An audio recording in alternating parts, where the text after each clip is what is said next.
Set us up as to what God is doing and where we're going. And it's really wild because, like I said, this dream, this desire was dropped in my spirit a year ago when I was in the midst of chaos. How many know God talks to you in the midst of chaos? And so, you know, when you just bury your son and you're taking care of your husband on a 24/7 basis and God tells you to buy a tent, that surely doesn't make any sense now, does it?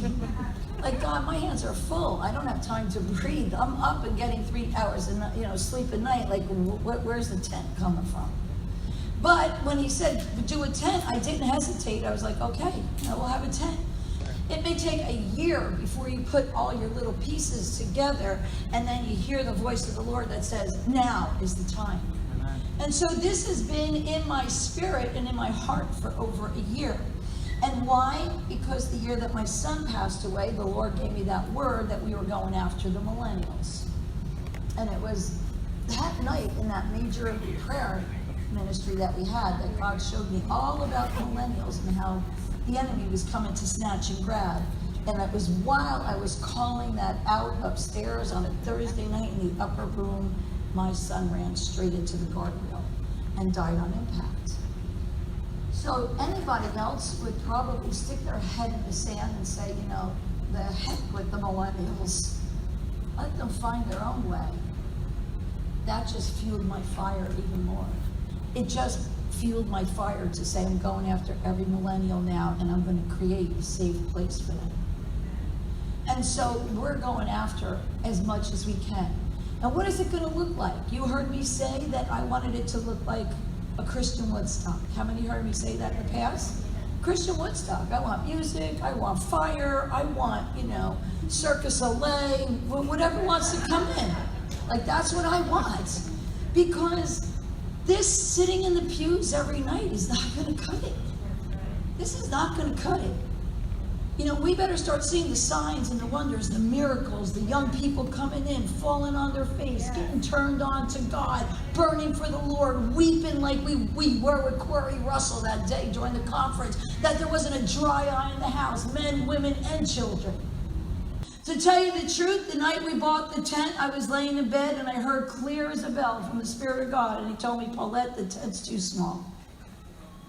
I immediately called Vanessa or texted her and I said, I gotta stop the tent. And she was like, why? I go, it's too small. And she was like, it's too small. I go, I just heard the Lord. He told me the tent is too small. What size tent did we buy? And she said, well, we didn't buy the smallest one. I said, so where are we? She goes, we're right in the middle. I go, well, God said it's too small. Let's go for the bigger one. What happened was the tent was already it was en route. So we said, okay, we'll take this tent, God, and you can do what you want with it. And if I have to buy another tent, we'll just buy another tent. But we're making room for the influx. We're making room for the new believers. We're making room for us to grow. There's the picture Cindy painted over a month ago. In April, she painted that picture here, and it was the tent. And then she put the 2 palm trees, and that's like the fire of God and the whirlwind of heaven that's just going to sit over us. The glory of the Lord just going to just really sit over us. And then today, I mean, these are all little things to you, but they're massive to me. Today, she's reading out of Ezekiel, and it's talking about the tent. And it's set, now this is after she painted this. And in it says there was 2 palm trees at the entrance. So she called me up today, and she was like, we need 2 palm trees. I was like, great, go buy them. they're not cheap, 2 palm trees. But if you want 2 palm trees, yeah, go for it. Let's get the palm tree. Yeah, so I did go out and, price palm trees today. We did that. But the same is true for me and you today. Even though we are a small, growing group of really strong believers, and I don't say that lightly, you guys are strong believers. The Lord is calling on us. I got that revelation just this past week on this tent. I don't need a tent. I don't need to sweat. I'm happy here. This is comfort zone. God's building the church. It's adding every week. It's wonderful.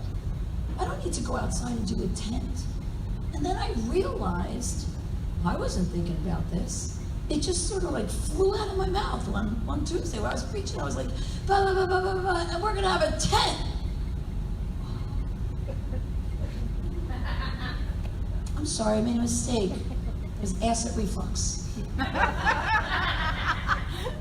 So when things like that happen, you realize, oh my God, that wasn't even my idea. That wasn't my thought. That wasn't me. What did I just say? And I'm a person of my word. So when I give you my word, honey, I'm going to make sure it comes to pass. When I said we're having a tent, I went home and started looking up tents because I'm like, that's out there now. We have to have a tent.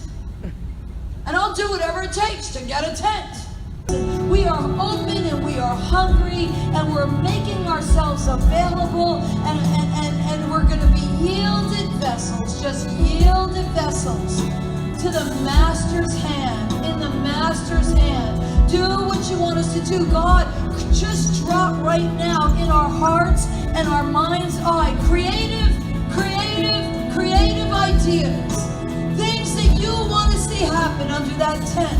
Let us start to decree and declare them out loud so that the words penetrate the atmosphere. Creative ideas of things that we could bring in, like the new wine skins, that we would keep this in front of us, understanding what you've called us to do. The fire torches will be the new fire that will come upon the people that come into this place, that they would burn for you in a whole new way. Oh God, I call in the millennials for a fresh touch. And those of us that have been serving you for years and years, a refreshing wind.